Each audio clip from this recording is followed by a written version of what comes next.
Lord, am I late today? Oh, sorry, folks. I am here. It is the Morning Night Live, but you know what? First, we gotta play the intro. Ladies and gentlemen, coming to you live from the Lucky Dog Studio in a hidden location somewhere in the upper Midwest of the United States of America, it's a brother making his own way, but with all the wrong opinions. Welcome to the Morning Night Live with your host, yours truly, Dawg Knight. And stop the music. Hello, good morning, welcome to the Morning Night Live. I am your host, yours truly, Dawg Knight. And I apologize for being a little late today. Got a little behind on some stuff at work this morning and didn't get home on time. But I'm actually pretty prepared for the show today, so that's a good thing. And you know, it is Jussie Wednesday, because until this Jussie Smollett thing ends, I'm going to update you once a week, just because I don't think there's updates every day anymore. And I do have an update. Plus, I just have a few news items, and of course, we'll do our regular Twitter trends. Oh, I am distracting. Why are my hands moving around so much? I see my hands moving on the monitors here, and I'm like, stop moving your hands! I do have my cup of Reparations Coffee, and I am ready to go. So let's start with, I was going to start with Jussie, but I'm going to wait. I have something a little more interesting that I thought that I found this morning. Yesterday we talked about the Chorlton Brewing Company, and they're talking about hitting people with bricks. We talked about that yesterday, right?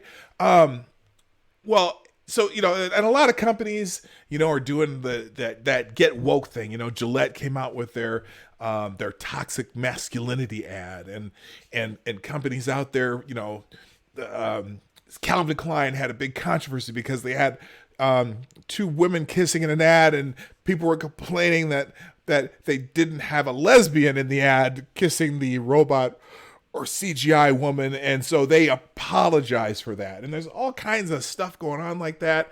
And I'm like, can companies just be companies anymore? Seriously. Now I know there's companies like Chick-fil-A, for example, that they don't, they kind of go the opposite route. They're owned by some Christian people, and they don't open on Sundays, and they get shit because they donated to some anti-gay marriage things and stuff. But I don't think they don't. So there are companies out there, but I saw this article and I'm like, hey, interesting. I haven't. In fact, I saw the headline. I'm like, you know what? That's what I'm going to open with today. So, Dunkin Donuts refuses to get woke, saying, we are not Starbucks. Dunkin's brand VP of brand stewardship said, it's donuts and ice cream. Just be happy. I like the sound of that, because you know what?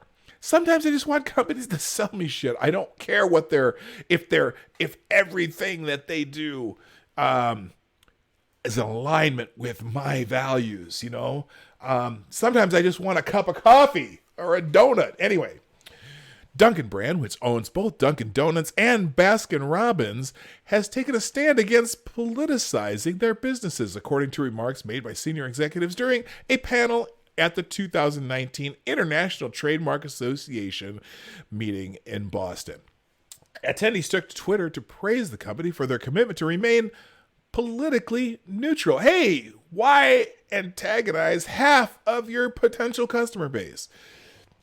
And for that, and for the shot they took at their competitor, Starbucks. One attendee tweeted a quote from the Vice President of Brand Stewardship, Drayton Martin, wherein the Dunkin' executive says, we are not Starbucks. We aren't political. Martin further specified politically provocative designs on cups was something Dunkin' Donuts would not partake in. We don't want to engage you in political conversations. We want to get you in and out our store in a matter of seconds with some tasty donuts and coffee, right? Conservatives on Twitter are loving Dunkin's choice. Now, maybe.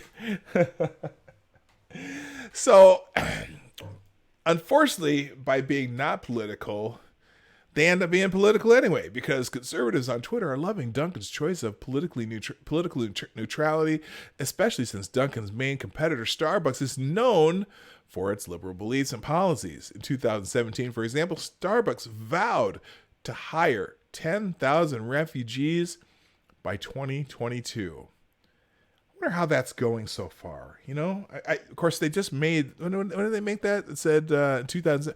So last year. I wonder, so let's see. So by 2022, 2000, so within 5 years, they want to hire 10,000 refugees. So they should have at least 2,000 hired by now. I wonder if I wonder how that's working out, Starbucks. I wish I would have put that in a time capsule with an alarm so that in 2022 I could go back and ask the CEO of Starbucks if they have their 10,000 refugees hired yet.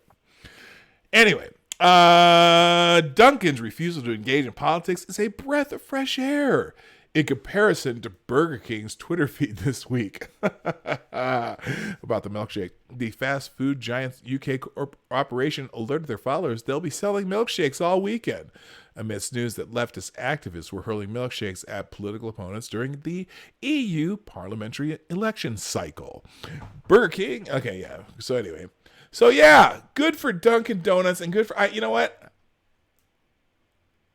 Sometimes, again, if you take a political stand as a company, you're kind of risking something. Now, some companies maybe risk more than others, but especially things like people.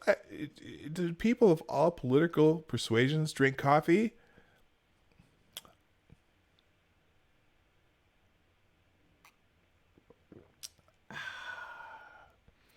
I believe they do.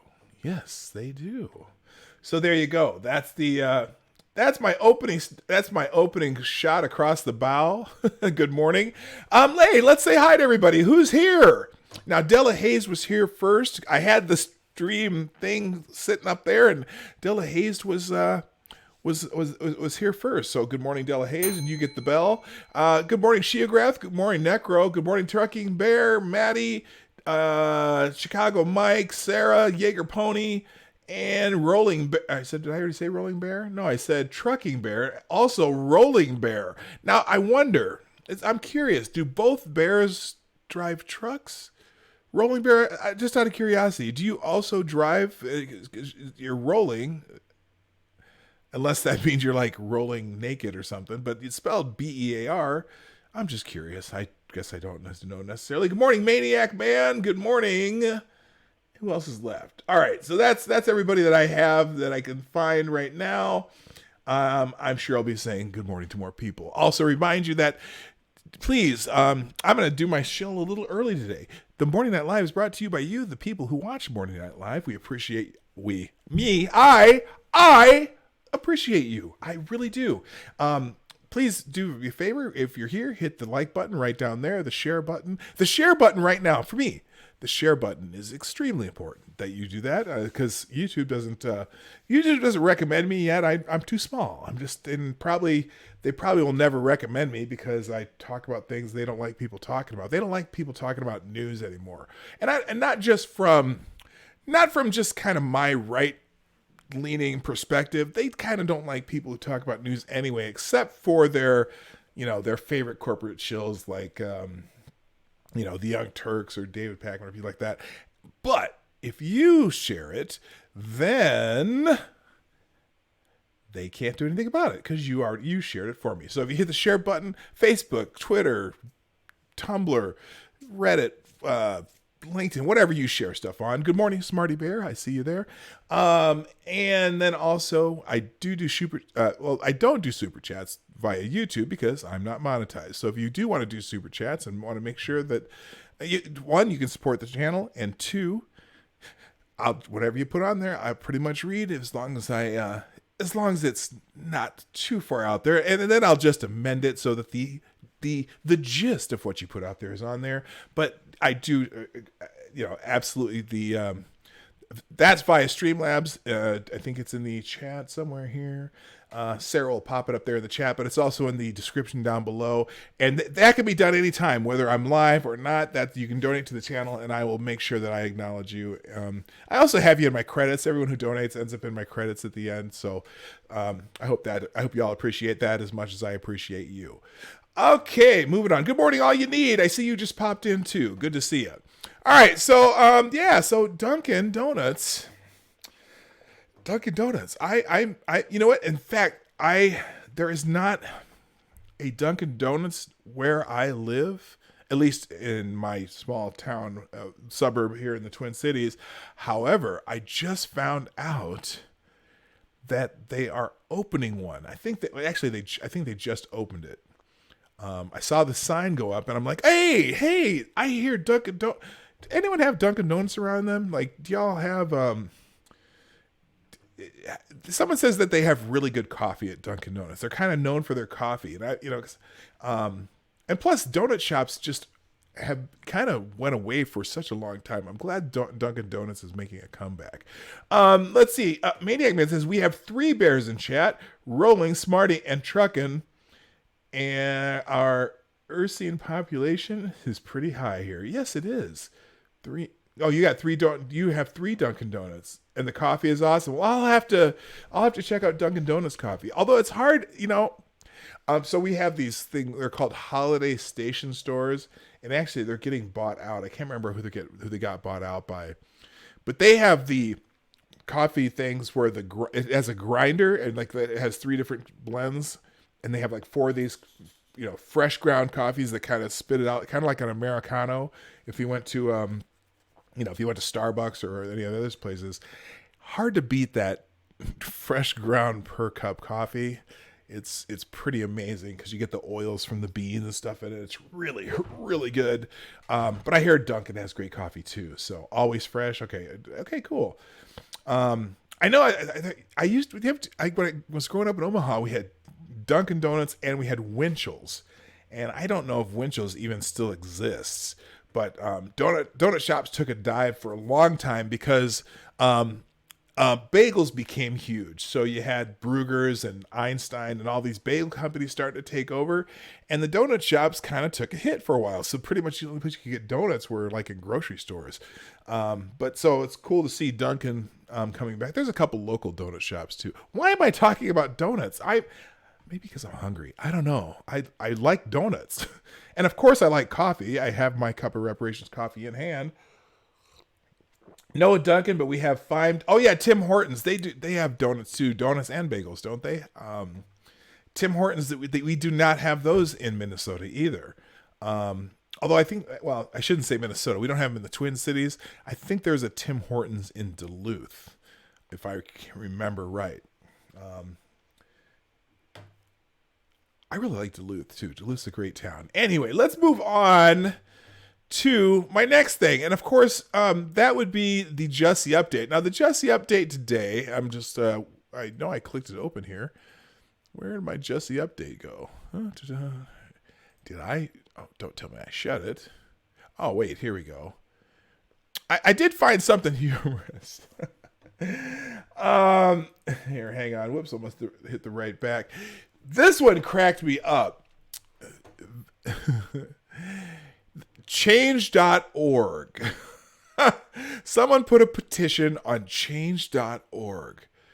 Bring Jussie Smollett back for the last season of Empire. 14,698 have signed. Let's get to 15,000. There are people who are still interested in Jussie Smollett. Now, where's my update? There's here we go. Here's the update right here. The city suit against Jussie Smollett up for initial status on June 3rd. Just more than 5 weeks ago, with great fanfare, the city of Chicago announced that it was suing Jussie Smollett, an actor in a show. This is a blog post by someone named, well, it's called For What It's Worth by Jack Lahane. With great fanfare, announced that it was suing actor Jussie Smollett, an actor in a show I'd never watched, seeking to recover costs incurred by the Chicago Police Department investigating a crime reported by Smollett that never happened. The filing of the suit garnered national headlines. CNN's coverage linked here. They had locally a number of media outlets even provided a link to the city's entire complaint, still accessible as of this posting. But the copy of the complaint provided for the press was not file stamped. That's not necessarily surprising, insomuch as the document submitted for filing on day 1 may not actually be accepted until day 2. But that's a totally different scandal. Nevertheless, if the docket number of the case might... Nevertheless, if the docket number of the case was not available when the story was first posted, it became available eventually, and the story could have been updated to provide the fact that the docket number of the city's case against Mr. Smollett is 19L3898.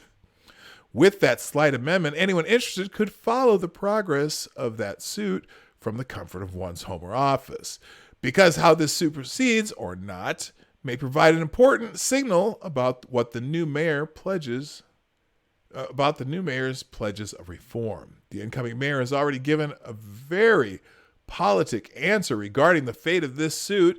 She has said that this case will not be a priority for her administration. Now, you remember, Rahm Emanuel is no longer the mayor.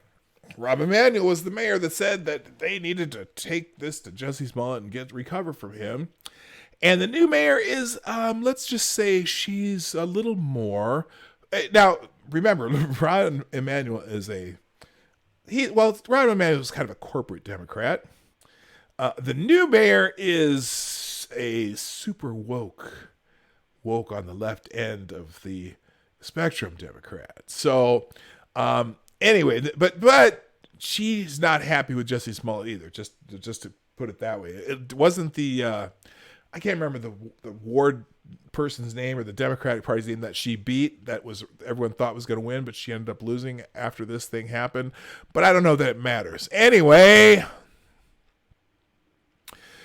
that may mean it will be quietly dropped at the first opportunity. However, the city of Chicago has enormous problems, from potholes, merely the most obvious sign of our crumbling infrastructure, to pensions, from systemic corruption to skyrocketing fees and taxes, and from TIF reform to the glaring need for a deep, detailed forensic accounting of every dollar spent or misspent these past 30 years or so, and police reform, violence reduction, crime increases, the restoration of city mental health services, the precipitous decline of the city's middle class, the surging cost of living, and all of these may be rightly said to be greater priorities for the new mayor than one law division case against an actor who has been fired from a now canceled series.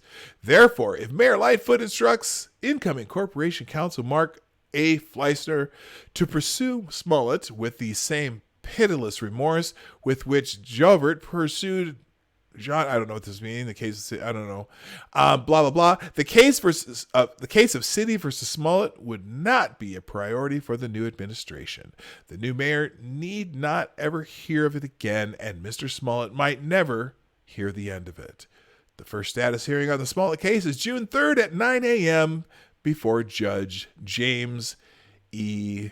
Snyder. So now he has a little extra end thing on the end here. Good morning, Zombie Teddy. Good morning, Functional. Good morning. Someone else showed up that I can't find. Oh, Pincalo. What's up? How you doing? All right. Also, just meanwhile, if you're also wondering about the suit by the Osendairo brothers against Smollett's Los Angeles-based lawyers, Tina Glandian, Mark Garagos, and their firm, Garagos and Garagos, that case is pending a little further south on Dearborn Street under docket number 19C2727. As of Saturday, none of the defendants had yet appeared in that case. I wish media outlets would remember to include docket numbers in any story, including civil litigation. So, that's about it. So it's going to be interesting to see if that case moves forward with any zeal whatsoever with the new mayor. But there is a scheduled date there is a date. They have a date. The first status hearing, June 3rd at 9 a.m. So that's roughly, let's see, about 6 weeks from now. So, in case you're wondering, that's all I got. But, the Jussie hashtag, oh, hang on. What the hell am I thinking? Now, y'all, you didn't tell me how loud this was yesterday, so I'm gonna funk it up a little bit here right now. But then I got to turn it down because I didn't know how loud it was yesterday. Holy moly, I was listening to my playback and change it because, I go back and change the beginning of my, when YouTube posts these as videos, I have to change out a lot of the dead air and stuff and whatnot. Not at the beginning, at the end, not in the middle of the show. Although yesterday, when my stream died, some of you were here, I had to... I don't know what happened. I have no idea. All right, let me figure this out. Let me see if I can get a good volume. So that's about how that was. That should be better. All right. If it's too loud, let me know, or I'll either tell me to talk louder or turn the music down. I'll do one of the other. I'll do whatever y'all need me to do. All right, that's why you left your... Yeah, the stream dropped. I didn't even know it. And then finally somebody in the chat said, hey, the stream dropped. And then it refreshed itself, but I was already down to 2 people. And it was kind of one of those things. You can do a sound check before you go live, right? If you're using... Well, I'm using Streamlabs OBS. Oh, you can record a stream. Sound checks and check sound... Yeah. I've tried that, and it never works. Okay. I know. And I know you can do that in regular OBS. And I wish, we know it would be really cool. And I don't know why it doesn't work in this Streamlabs OBS. You should be able to hear like the music from, like in my intro, I should be able to listen to that. And I can't. You can't do that in Streamlabs OBS. You can do it in regular OBS. But you can't do it, and I don't know why. They've got to... It could be that my self-taughtedness is causing problems also. So maybe someday I'll just ask somebody. That might be a good idea. Okay, let's move on because there's more stories. Hey, I got a question for you. Does the name...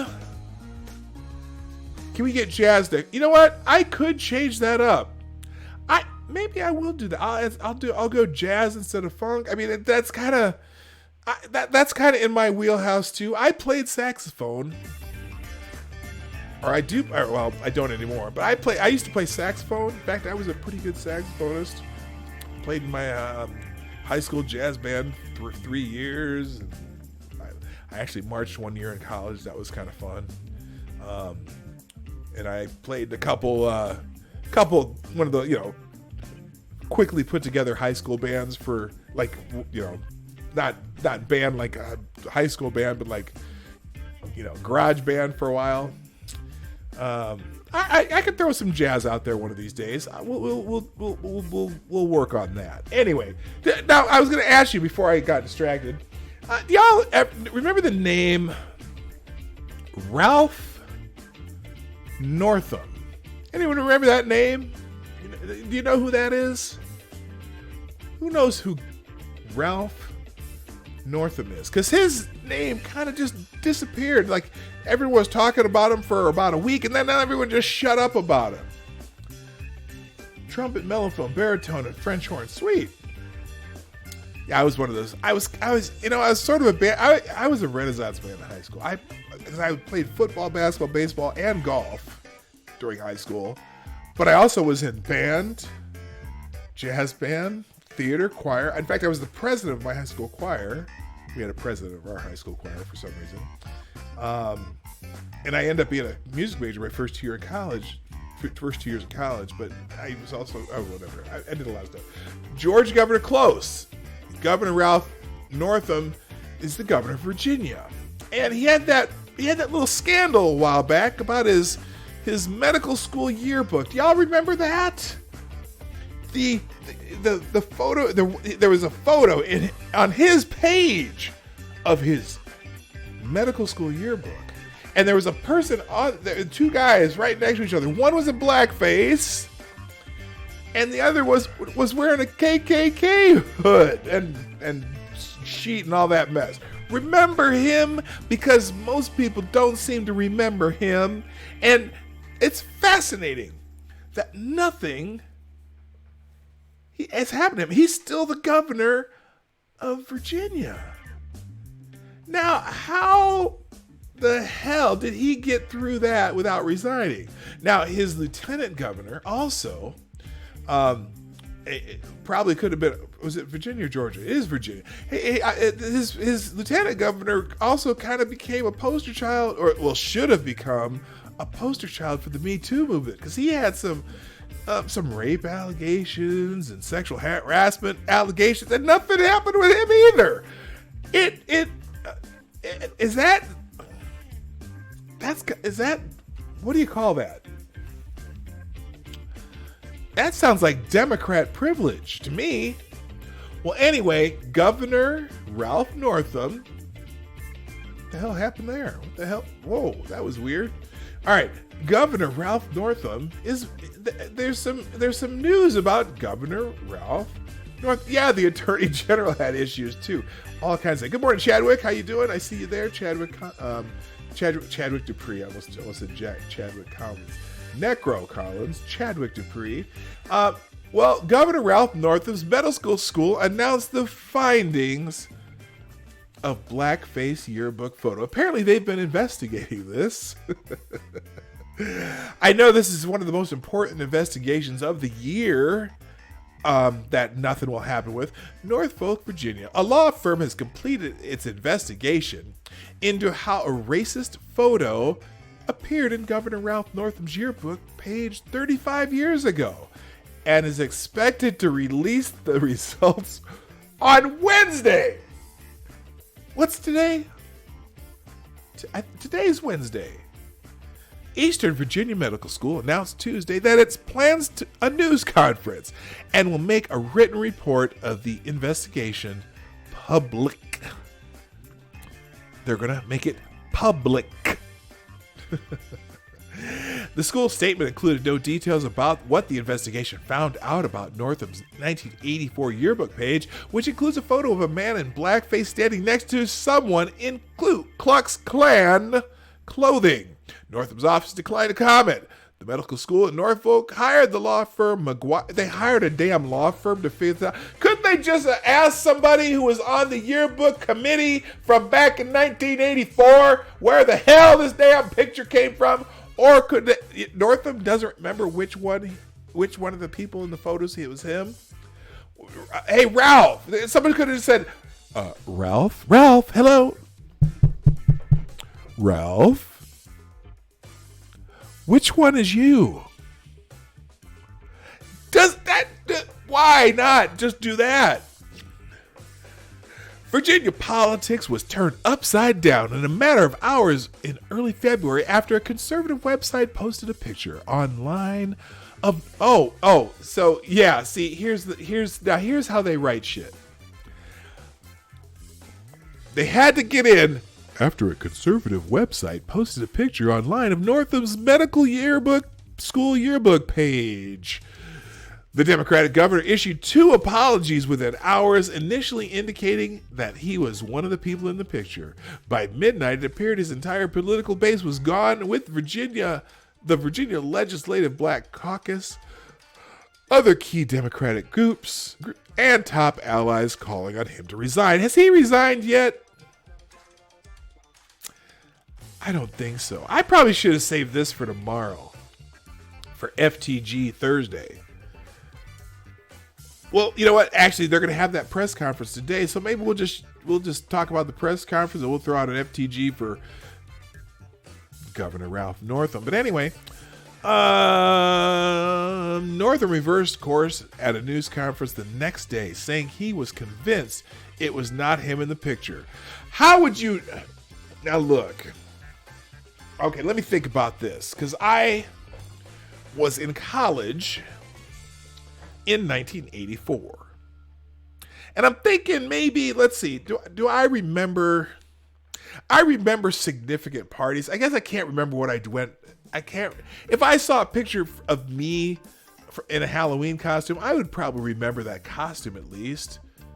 You know, I mean, I remember a lot of things I did in college. I mean, I was, you know, I remember being in band for 1 year, and I remember I was a college cheerleader for 3 years, and I was in a fraternity, and we had this one party called the Cave Party where we took boxes and filled you made a maze out of these boxes, and everyone got drunk and tried to go through the maze. And okay, if I saw a picture of myself, I would probably know whether or not it was me. But I digress. WTF Wednesday, next category. There you go. It's okay. Yeah, FTG. Thank you, Sarah and Maniac Man, for the WTF. Saying he was convinced it was not. Oh, he was convinced it was not him in the picture, while revealing that he did in fact wear blackface once decades ago to look like Michael Jackson for a dance contest. Defying calls for him to resign, he said he wanted to focus his remaining 3 years in office on addressing long-standing racial inequities. Oh yes, when you get caught doing something or having done. Now, first of all, let me give you one small piece of wisdom by P-Dog. I could care less if it was one of those people was him. Look, he wore it because all it tells me if he's the guy in blackface or if he's the guy in the KKK uniform, whatever, get up. Okay, so Ralph Northam wore a tasteless costume at a party in 1984. WGAF. Who gives a, you know what the F stands for? Who gives? I don't care. But all the woke people care. All the woke people really care. And if they're going to try to get everyone else fired, your Democratic governor probably should have resigned too. But I personally don't give a shit. I just don't. Apologize and move on. That's all you had to do. It's like, yeah, I wore a tasteless costume back then. You could get away with that kind of shit back then. You can't anymore, and I understand that it was tasteless. That's all you had to say. But no, he's prostrating himself amongst the black folk. He said he wants to focus his remaining 3 years in office on addressing long-standing racial inequities. I'm going to pay my penance to the brothers and sisters of the darker complexions. While he was all but invisible in February and much of March, the governor is making routine public appearances again. Oh yes, he's back in the public because everyone forget. Oh, and he's won praise from black lawmakers and others for several recent policy moves. Those include a halt to suspending the suspension of driver's license for motorists with unpaid court fines and costs, and a review into how public schools teach our nation's racial history. Aw, he's getting extra woke as penance. Good for him. Good for him. The heat from Northam resign significantly lessened after the scandal enveloped his potential two successors. Two women publicly accused Lieutenant Governor Justice Fairfax of sexual assault, which he denies, but hey, they have police reports from those. And Attorney General Mark Herring announced he also had worn blackface in college just days after he too called on Northam to resign. Yeah, okay, so he did something tasteless in college too. Oh! I don't give a fuck. Both Fairfax and Herring also resisted the calls to resign. Yeah, because they haven't resigned yet. What do you mean resisted the calls to resign? Neither of them resigned. Shit. And other politicians around the South soon had their own explaining to do over yearbook images taken so long ago. You know what? God bless America. In 1984, people wore a lot of tasteless costumes. I think I dressed as a big boobed, cigar smoking, like mini skirt wearing woman once in college. That it was kind of tasteless, but you know what? You could, you know what? I don't care. In fact, if you wore it a couple years ago and it was tasteless, yes, obviously people get way bent out of shape about that shit. I don't care. Yeah, in 1984 we wore tasteless clothes and the hair. My goodness, the hair from the 80s. You know what? Let's look up some. I'm going off on tangents today. We're gonna look up some 80s hair. Let's see, 80s hair styles, and we're just gonna go through an image search.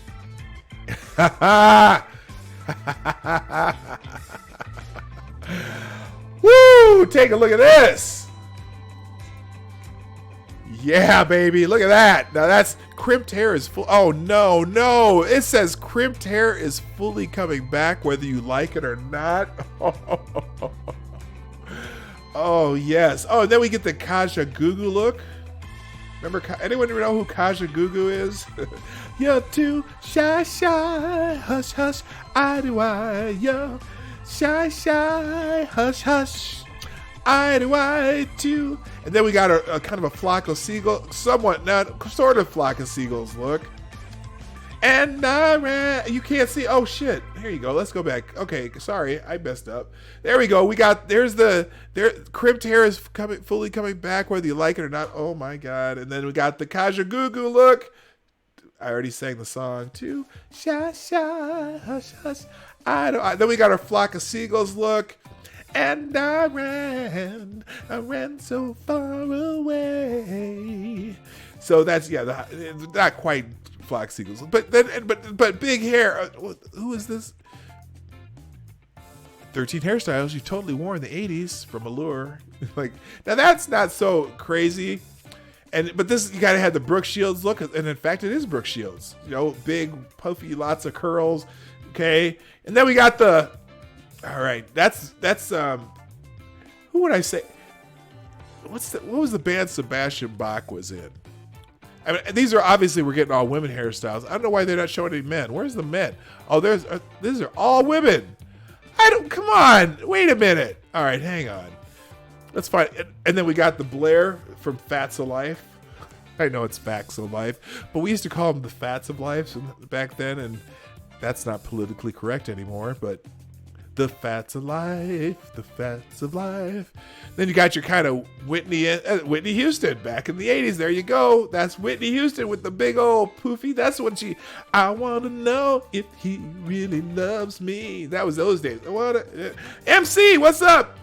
You know what, MC? I know I make the Hammer joke every time, but Hammer was an 80s kind of thing too, although he was kind of more 90s. But But yeah, when she was back when Whitney Houston was still cute and drug free. That's before she met Bobby Brown. So anyway, yeah, the 80s hair. Let me see if there's any more good ones here. Oh, the feathered hair. 80, okay, the kind of the Heather. That's Heather Locklear. The Heather Locklear hair. Not super huge, but still got that those curls in the front. And then you got some of the. Oh my goodness, what the hell is that? You know. So anyway, what the hell got me on this 80s hair tangent? Woo! Pre-crack Whitney. There you go. Yeah, pre-crack and alive. All you need.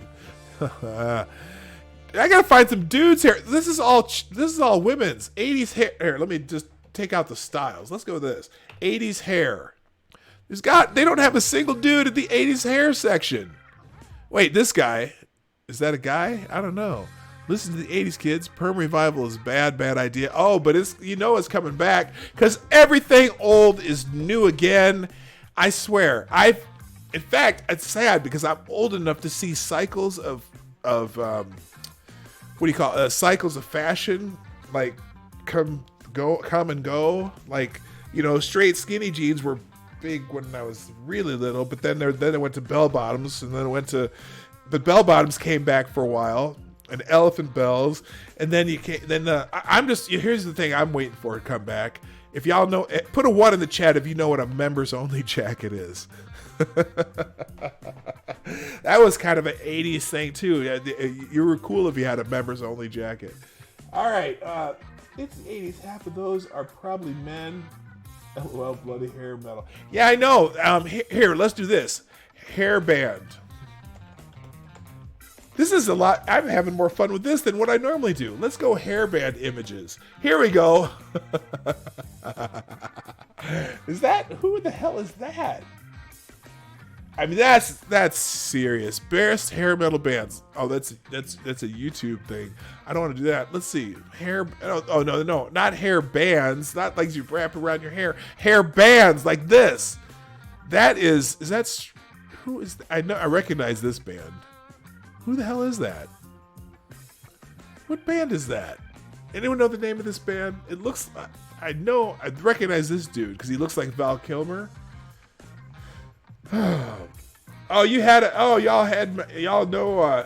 Is that Dawkins? No, maybe it is Dawkins. I don't know.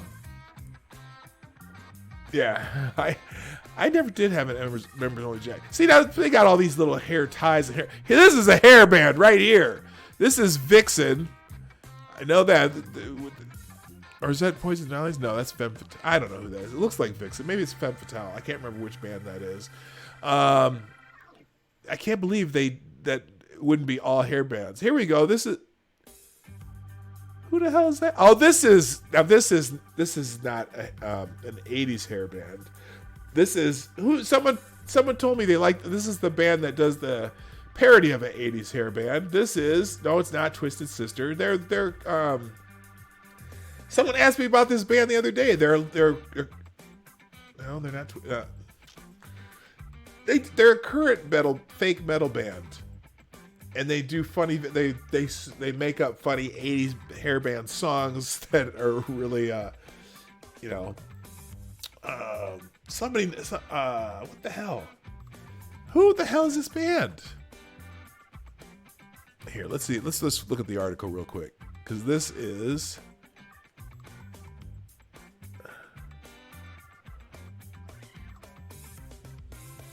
Doesn't say the name of this band. I mean, that's CC DeVille from Poison. Look at that hair. Good Lord. Paul Stanley from Kiss. Cinderella. Oh, that's Cinderella right there. Who's this? This is Brittany Fox. Oh my gosh. Anyway, the band right here is a current band. They tour right now. They're a parody hair band. Steel Panther, thank you. This is Steel Panther right here. This band. Okay, thank you. That's the one I'm talking about. They're actually hilarious. I see some videos about Steel Panther on YouTube, and they just crack me up. So that is Steel Panther. Anyway, who's this? There's Motley Crue. Oh, I didn't realize that he was so short. Well, compared to Tommy and the bass player. Anyway, all right. I hope this is entertaining to y'all. I just get a kick out of it. And, sometimes I go off on tangents and lose complete track of what I was talking about. In fact, what the hell was I talking about? Let's see. We did Dunkin Donuts. I can close that one. Oh, yeah, back to things that happened in the 80s, like people in blackface costumes and other politically incorrect costumes in the 80s. Everything was politically incorrect in the 80s. So there. We were talking about Ralph Northam. So, yeah, Ralph is still in office. How'd that happen? Oh, that's right. D. He has that D behind his name. What's the 2 for? Check your logic. Good morning. I don't know what that's for. I have no idea. Anyway, moving on. Do we want to talk about Jeff Daniels? I want to do the whole video, but Jeff Daniels, the actor, from Dumb and Dumber, the dumber half of Dumb and Dumber in Dumb and Dumber. So he compared Trump supporters to KKK, claims democracy will end if Trump's reelected.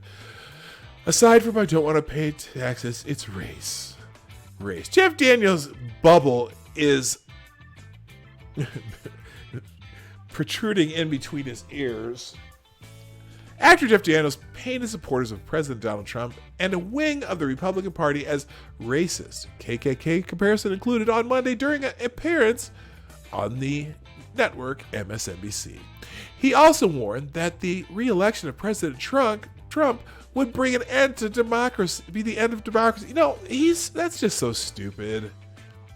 That's so stupid. You know, if Donald Trump gets elected again, that's how our democracy, aka representative republic, works. You flipping moron.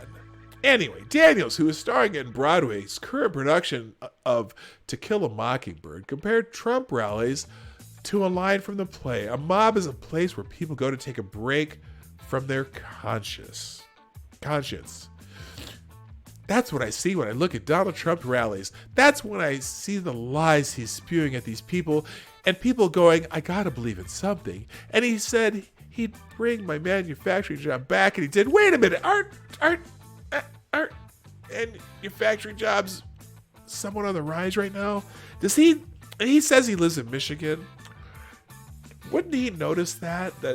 I mean, I don't know. Maybe, I don't know. Officially, are they on the rise or not? I don't know. Daniels then broadened it to a wing of... Okay, so that's what he said. Okay, then he brought it to a wing of the Republican Party. This is about the Republican Party, or a wing of it going, this is our last chance to save the party.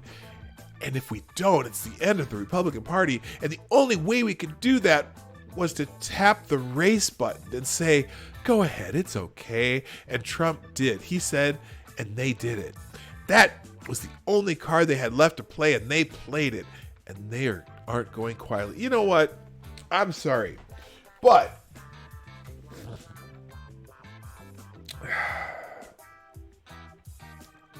I know that people want to, because when you only talk about race, everything becomes about race for you. And so anything anyone else says becomes about race, when it probably just is not, just because we're talking about illegal immigration, it's not a race thing. It's a resources thing. And it's amazing that for example, people in California gotta know that part of the reason that they have such an issue with just the problems in their schools and the problem with their taxes and their billions and billions and billions of dollars of debt compared to other states, even per capita, has to do with the fact that they use so many resources on up to probably 20 years ago there was an immigration debate. Okay, 20 years ago, 2019. Let's go 25 years ago, about the beginning of the Clinton era. And actually, it goes all the way back to the Reagan era. It goes back to when I was a kid. There was talking about people crossing the border illegally. But about 25 years ago, they used to like to throw out a number of how many illegal immigrants they think may be in the country. Now, actually, I'm going to go back to Reagan, because even back, the number hasn't changed. That's the funny thing. Back during the Reagan era, they said, there's probably about between 11 and 20 million illegal immigrants in the country. Now, since that time, that's almost 30 years ago. Since that time, we've had more and more and more and more people cross the border. Now, granted, some migrate back and forth, seasonally, but for the most part, a lot of them just come here and stay. And yet, if you ask a politician right now, because we don't know how many there are. We don't know how many illegal immigrants are in the country. And yet, if you ask a politician right now, that number is, they still say it's, well, we're guessing between 11 and 20 million illegal grams. How, after 30 years of people cross the border, could there still be the same number? I mean, if they kicked that number out, the flow has stopped. I'm thinking, and especially in California, because in California they still put them in the schools and things like that. You got to be wondering how your school resources are taken up. At very least, there has to be. Of course, now granted, when they have kids, they're up in one of the few, maybe the only country in the world where you're automatically a citizen if you're born there. No other countries do that. But there's got to be 40 to 50 million, at least. It's got to at least doubled since the 80s. There's no way it was 11 million back then. You're saying it's still 11 million or 15 million or whatever that number is. They say the same numbers over and over. It's got to be at least double. There's no way it could be the same number of, unless all the people who illegally immigrated here from the 80s are dead. Oh yeah, I got a Streamlab jar. Hit the tip jar if you're so inclined to do that. I need to buy more coffee, and we got a big trip coming up. So, and I'm gonna video the trip. I'm gonna share the trip with you. So, help a brother out. Anyway, I don't get it. And I go off. That's another tangent. It's tangent day at the Morning Night Live. Hello. Hi, we got a lot of people here today. Hello, Pete. How you doing? Pirate Pete's here.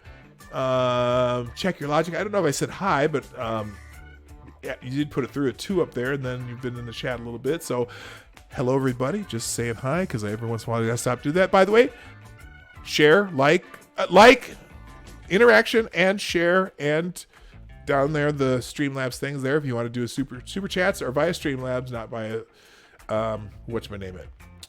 I'm gonna go in the chat here a little bit. Remember when social networking was sitting around campfire, enjoying a beer and shooting the shit with your buddies? Yes, I do. I still do that once in a while. We have a little fire pit out off the side of my driveway, and we do that every once in a while. Just shoot the shit. My neighbors come over every once in a while, and we like to do that. I haven't done it yet much this year because it's raining every other freaking day. I'm sorry. Plus, we're about to take a trip. Anyway, all right. So you got the gist of that. Jeff Daniels just being one of those, he's just being a jackass. Anyway, again, and I am not one of the people who says, celebrities shouldn't have political opinions or whatever. There are people too, they can have political opinions. It's just that they get amplified so much. They have him on a panel on MSNBC, and I don't know if they were there to talk about his play on Broadway, but man, they spent all this time on his view of Donald Trump. And Jeff,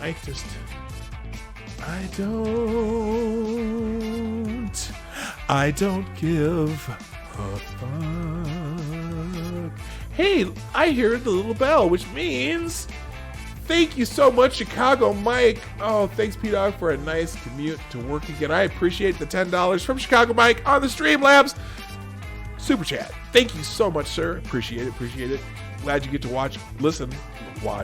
Don't watch while you're driving to work, but I'm glad you made it to work safely. Have a great day, sir. Thank you for the Super Chat.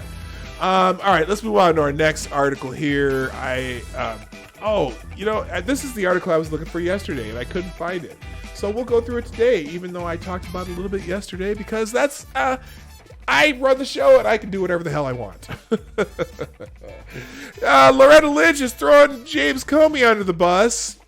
Loretta Lynch accuses Comey of misrepresenting key Clinton probe conversation, was quite surprised by his testimony. Former Attorney General Loretta Lynch has flatly accused former FBI Director James Comey of mischaracterizing her statements by repeatedly alleging under oath that Lynch privately instructed him to call the Hillary Clinton email probe a matter instead of an investigation. Now that's interesting because I've already talked about how, everyone seems to be throwing Comey in the bus. Andrew McCabe says he and Comey said different things. John Brennan has said that he and Comey had different, what did he say? He said that one wanted to use the Steele dossier and one didn't want to use it as part of their case against Donald Trump. So Comey and him have differences, and now Comey and Loretta Lynch have differences. Lynch, who testified that Comey's claim left her quite surprised, made the dramatic remarks at a joint closed-door session of the House Oversight and Judiciary Committees last December. A transcript of her testimony was released on Monday by House Judiciary Committee ranking member Doug Collins, Republican of Georgia. The episode marked the latest public dispute to break out among high-level ex-Obama administration officials as multiple government reviews of potential FBI and Justice Department misconduct continue. Because, hey, Diesel Dave, how you doing? What's up, fuckers? I'm in your neck of the woods today. Oh, you're up in the Minnesotas, eh? Sweet. Let's see here. In a June 2, yeah. So anyway, yeah, that was just part of her testimony. I'm not going to read this whole thing, but basically, everyone seems to be contradicting things that James Comey said. Now, how could that be? The pristine and most sublime member of the people who were investigating Trump, and Trump fired him and caused such a ruckus and was obstructing justice by firing James Comey, and everyone seems to be contradicting James Comey. Now, how could that be? Where Diesel Dave, out of curiosity, when you say in my neck of the woods, where perchance are you driving today, sir? I'm just curious. If you can, now if you're driving, make sure you're doing this safely. Do it when you stop, or I don't know how you talk when you're doing this kind of stuff, but give me an idea where you are, sir. All right, enough of Loretta Lynch. Okay. Oh, yeah. By the way, he's outside your window. Holy shit! I don't see a truck out there. Come on, yeah, it's not funny. That's not funny. All right. Hey, I don't know if I'm going to get to Twitter Trends today. I felt so much. I pulled out so much news that I just thought was interesting. Hey, Google.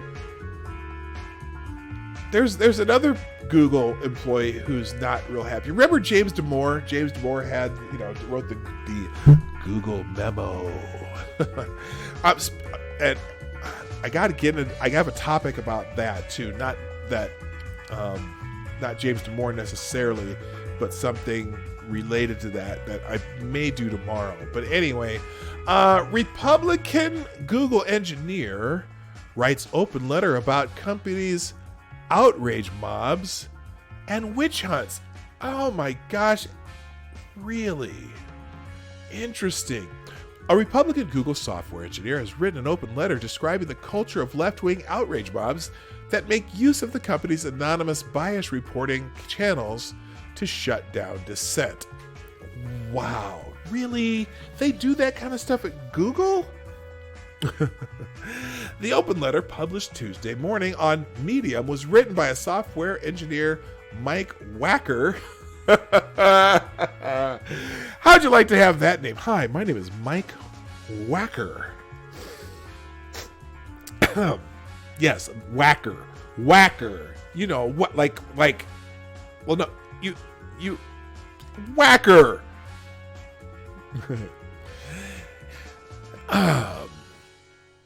Who was reported himself multiple times via the company's anonymous reporting tools. If left unchecked, Wacker wrote, these outrage mobs will hunt down any conservative, any Christian, and any independent free thinker at Google who does not bow down to their agenda. James Damore. One case Wacker describes a fellow Republican employee who was reported for saying nice things about the University of Toronto's academic Jordan Peterson. He was given a note in writing that said, one Googler raised a concern that you appeared to be promoting and defending Jordan Peterson's comments about transgender pronouns. And this made them feel unsafe at work. That is the new... That's the new weapon of choice of the left. Telling them that you feel unsafe. It's such a bullshit claim. But they because if you feel unsafe, people respond to that in a different way than they would say, I don't like his opinion. If you just say, I don't like his opinion, they say, well, fuck off. Who cares? Don't listen to his opinions. But if you say you feel unsafe, that makes that person an actual threat. And it's such a dubious, just lying, cheating bastard way of, fucking up someone else's shit. Oh, you're in Shakopee. Oh, that's not that far. Well, if you're still in Shakopee this afternoon, we'll talk later. I'll see if I can get a hold of you. Anyway, in one case, yeah, that unsafe bullshit. I'm sorry, because how does saying something complimentary about something Jordan Peterson said make you unsafe? Unsafe is a physical thing, okay? You can't be mentally unsafe unless someone knows how to trigger, epilepsy spasms or something. But that's just one of those things. It's such a bullshit thing. Wacker himself was twice reported via the company's anonymous reporting channels. You wrote in the activist U.S. group, the definition of Google values that matters is the one used by Google's activists, who could only be described as nonpartisan in the same sense that the Women's March could be described as inclusive towards pro-life Jewish women, reads a note he received in January. Other members of the group responded that your statement was perceived as hateful, incendiary, inflammatory. So here's what he wrote. Again, this is the note he got. You wrote in the group that, whatever, the definition of Google values that matters is the one used by Google's activists, who could only be described as nonpartisan in the same... Okay, I see what you're saying. In the same sense, the Women's March describes inclusive towards pro-life Jewish. Yeah, he's just saying that Google's not inclusive. Google's not nonpartisan. For the most part, Google is a left-wing corporate Democrat, Hillary Clinton supporting Joe Biden sniffing...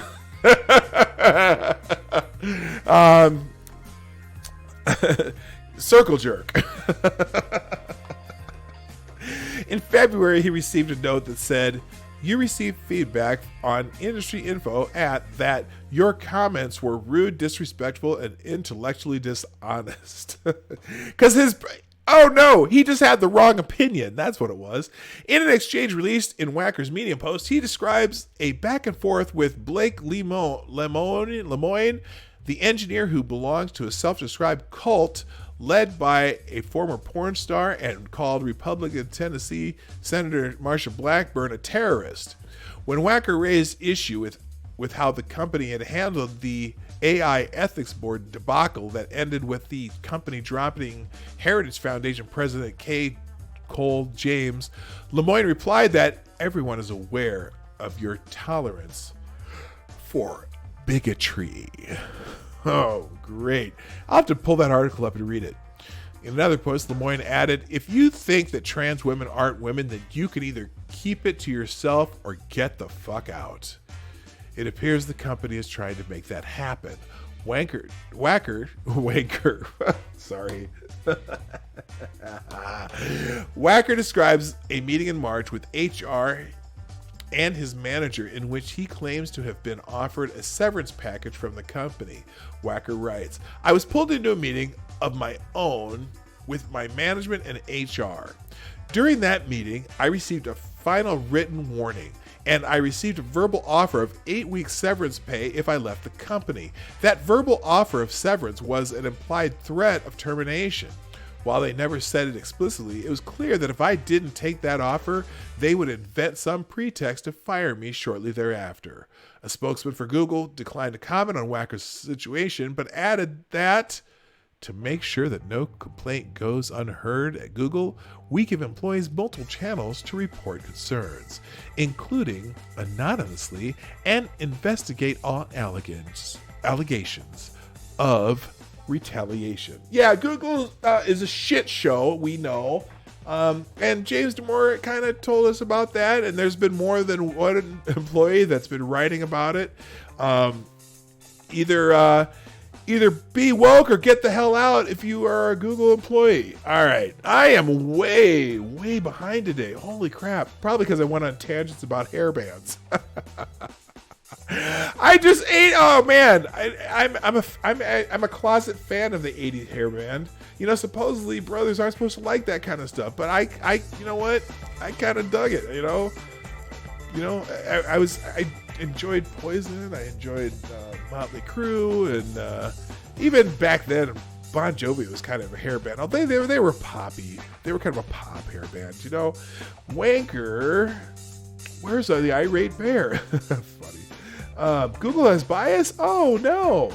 Why do you feel unsafe? Has to be asked, and unreasonable explanations need to be dismissed. Exactly. It's like it's that unsafe thing. Again, that's manipulation.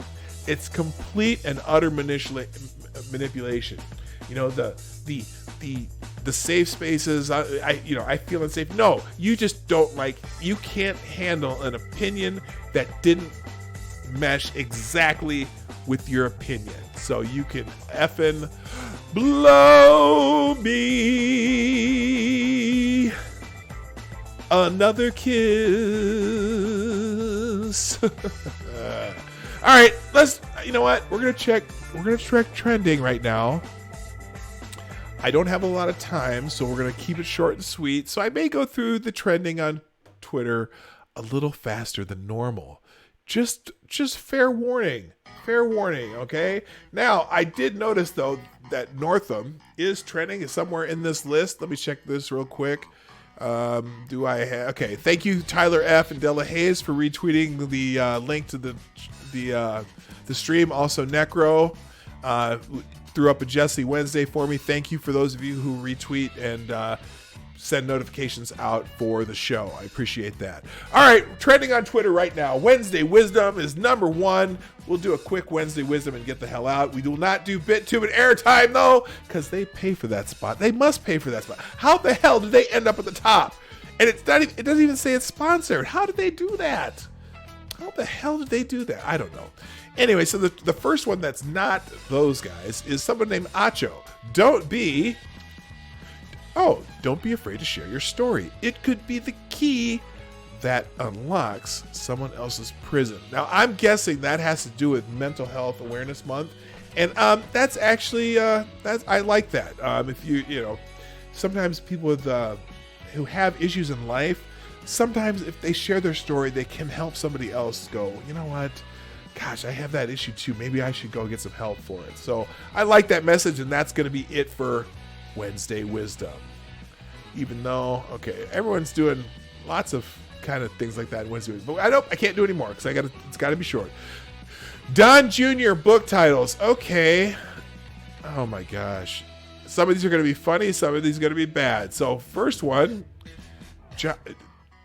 Pope Hat, who is ambiguously on the left, but sometimes does things rightish, and he's an enigma to me, but he's also a lawyer. Don Jr. book titles. Rat's Cradle. That's not very... I don't find that very... That's not creative. To Kill a Mocking Lib. That's not bad. Sean is a conservative of the brother variety. Rick Wilson is a Trump hater. Unfortunate Son. Here we go. Donald Trump Jr. has somehow managed to get a book deal.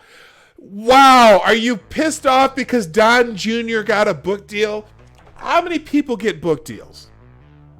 I guarantee you, if I am a publishing company and Donald Trump Jr. said he was going to write a book, you know it's going to sell to somebody. You know the Trump crowd, the Trump fan crowd, not necessarily just a Trump support crowd, but the Trump fan crowd would buy a book from Don Jr. Let's leave this Daily Beast article. They're just here to piss me off today. Donald Trump Jr. gets a book deal. Anyone who stumbled across Donald Trump Jr.'s Twitter feed will know that he's an exciting literary talent that was just waiting to be discovered. Now his time has come. This is so sarcastic. Political reports that the president's son has signed a book deal and his work is expected to be published later this year. The tome will focus on politics, current events, and the future of the MAGA movement, according to Politico sources. The deal was signed by Center Street Books after publisher Rolf Zetterson and Center Street negotiated with attorney and Trump literary agent Tom Winters. Okay. A lot. So now guess what's going to happen? Here's what I'm predicting it now.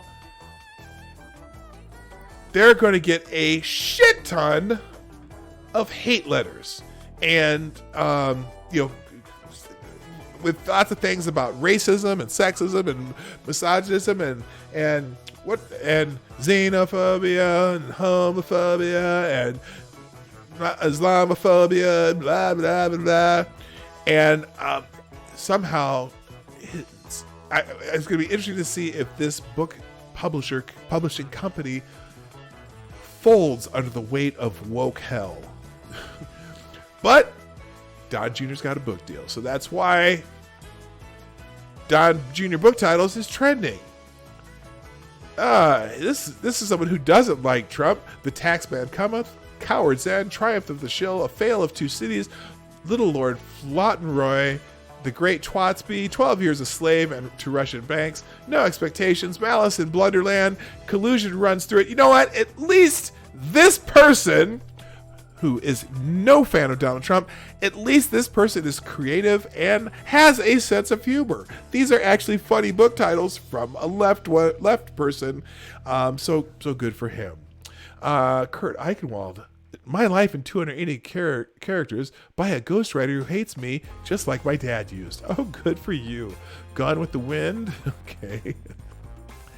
Okay, so most of the Trump haters, but it's that guy. This one's actually creative and funny, even though I don't really care. Donald Trump, if you know what,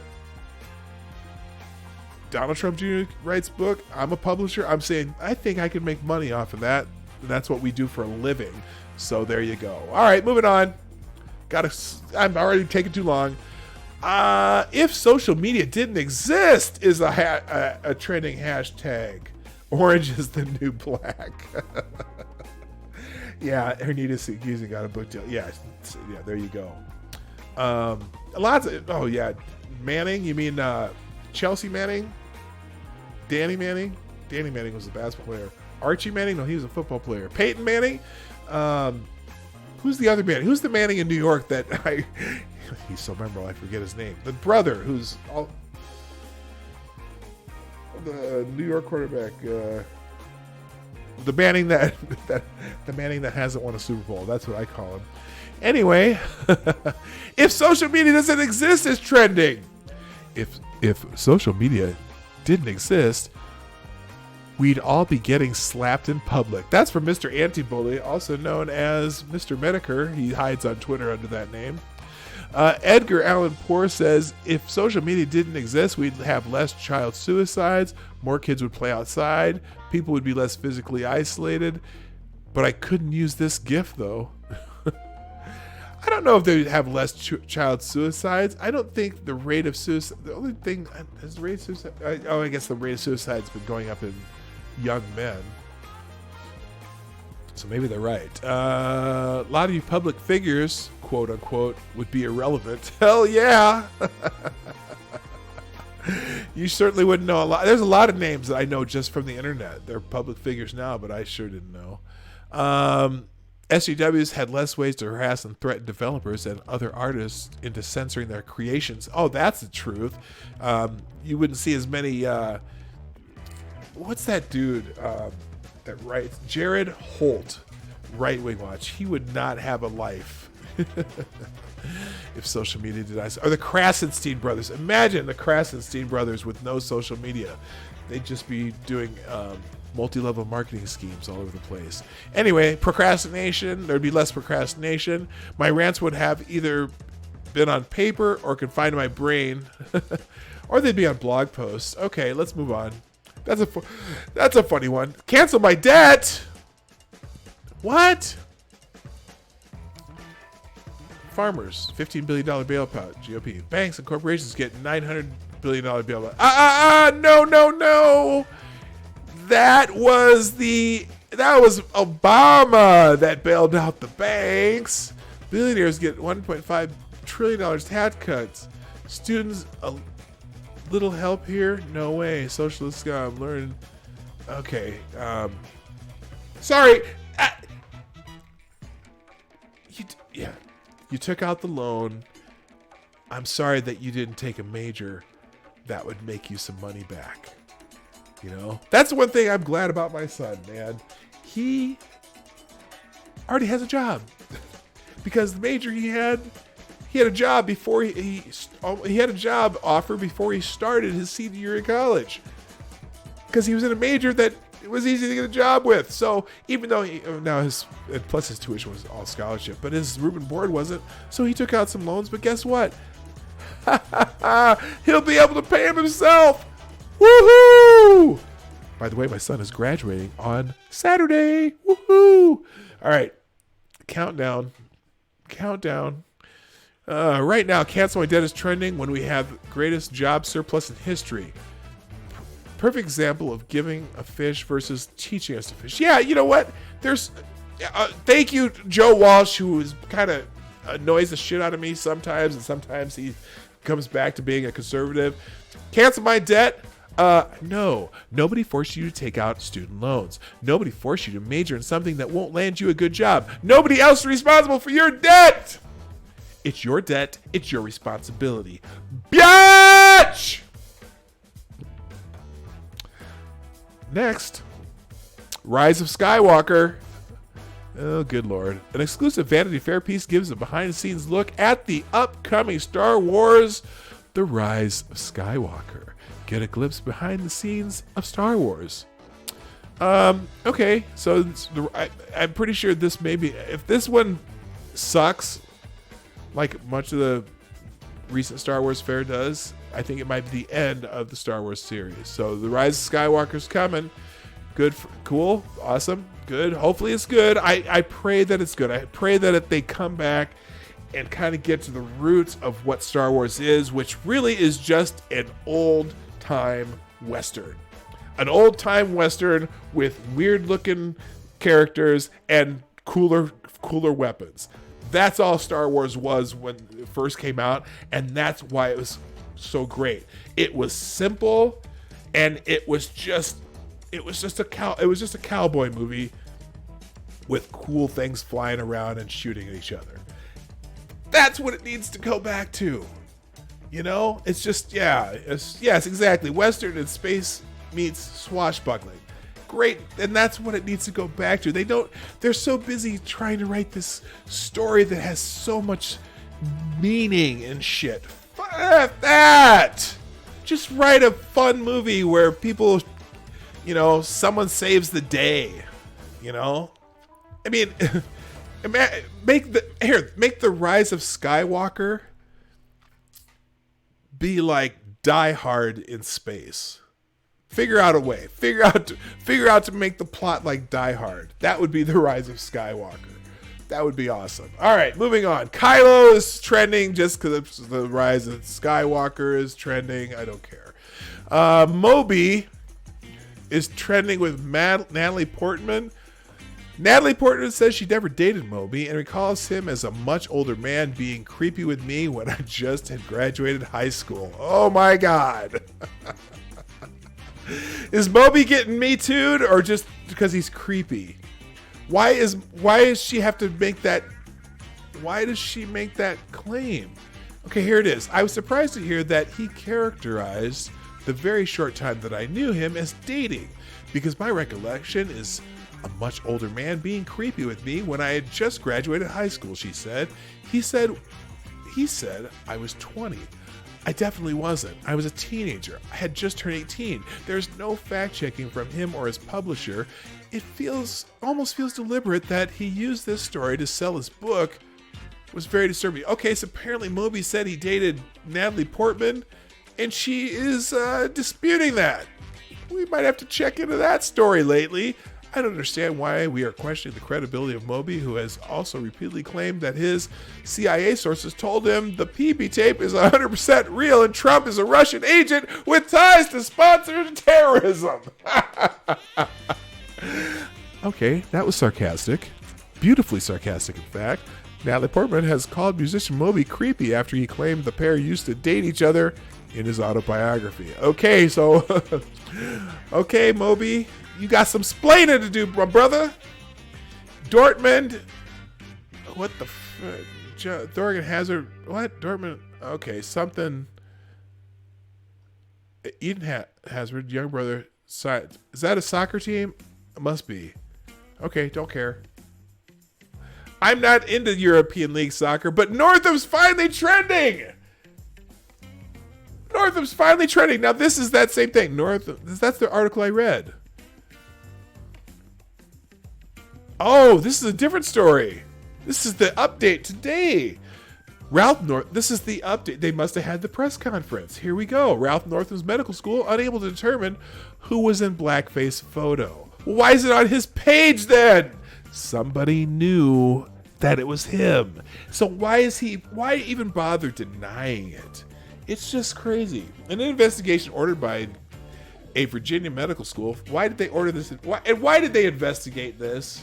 Seriously, why did the Virginia Medical School at Eastern Virginia bother investigating this nonsense? I've just given up on Disney. Personally, don't want to support their monopoly. Yeah, Star Wars is dead.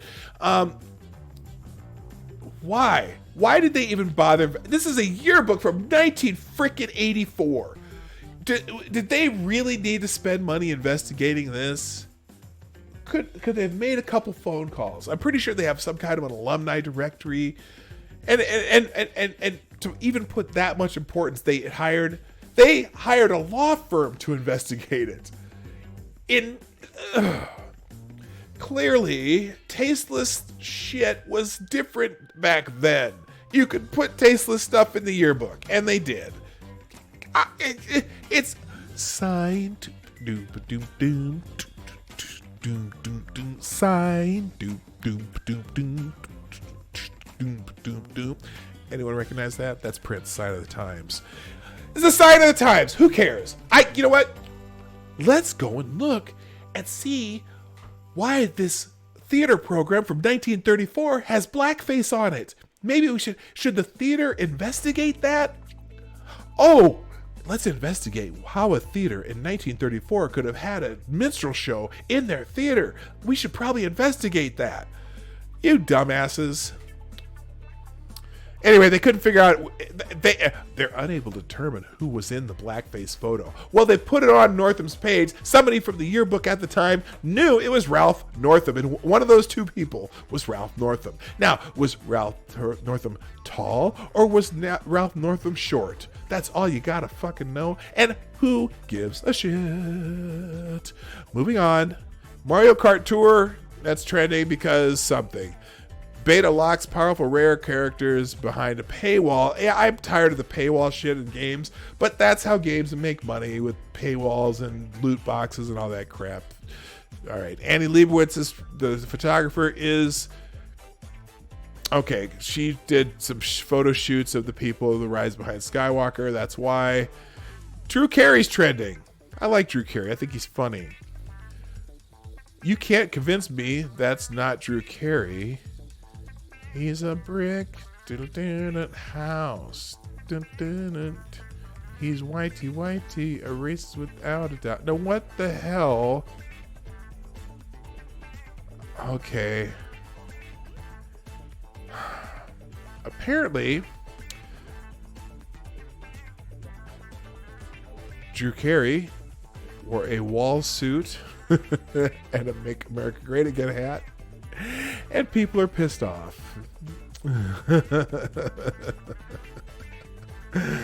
Oh my gosh. Ladies and gentlemen, please meet the new director of ICE. We could also give him infrastructure czar because he's wearing a brick suit. Off the wall suit. Oh my gosh.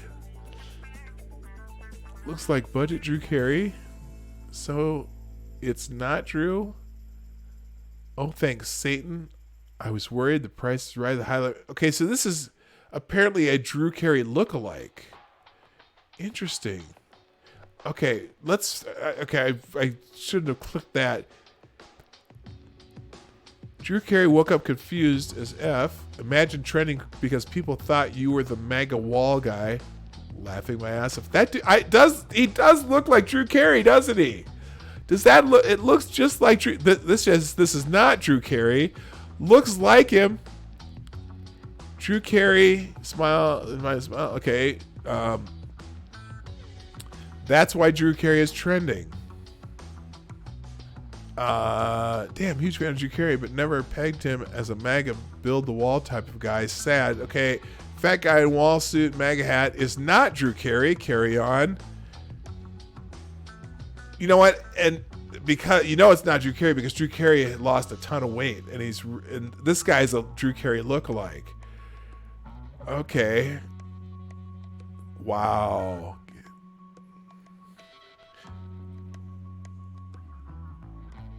Okay, so he has a border wall suit. All right, moving on. Okay, do I even want to try? Kenyan author and gay rights activist Big Nyavanga Wainaina has died at age 48. Wow, he's young. I'm not familiar with him at all. But he's a Kenyan author, gay rights activist. Okay. Apart from How to Write About Africa for Grant Mag, the most consequential essay he wrote was this on his coming out. Okay, so he was a homosexual man from Kenya, which is very difficult, man. I don't know what he died of. I don't think so. But it's tough being gay anywhere in Africa. It's just very anti-homosexual countries around there. Rainlow, that's a Mayak. Uh-oh. Oh, no.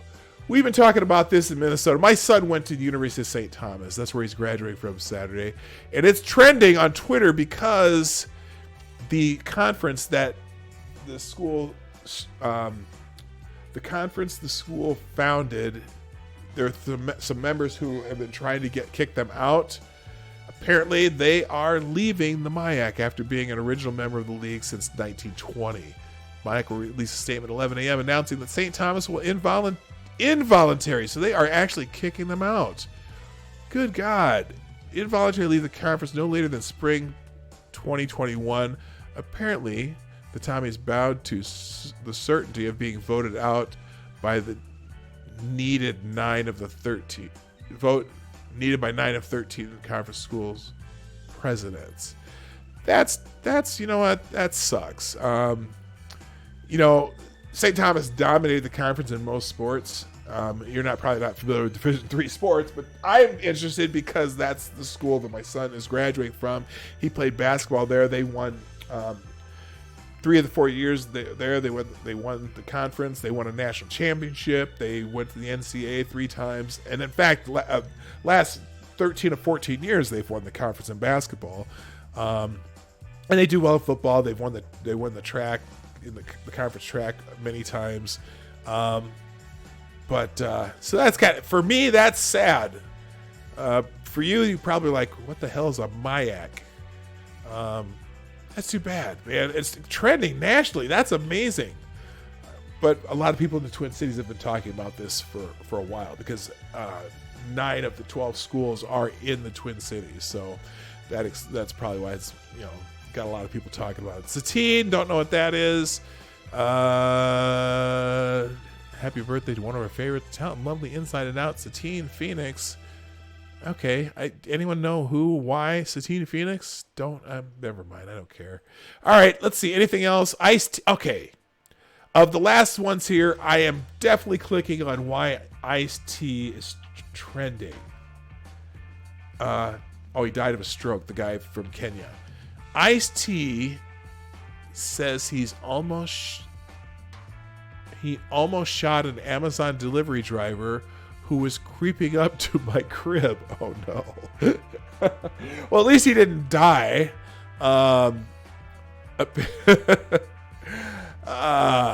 He almost off an Amazon driver. Amazon senior vice president tells the actor, "We motherfucking love you." More on the exchange. Okay, so that's why Ice-T is trending. Hey, I hope you've had fun today, but I got to get the hell out of here. I'm kind of over time because I was late, so I gave you the bonus time at the end. But ladies and gentlemen, thank you for being here on the Morning Night Live.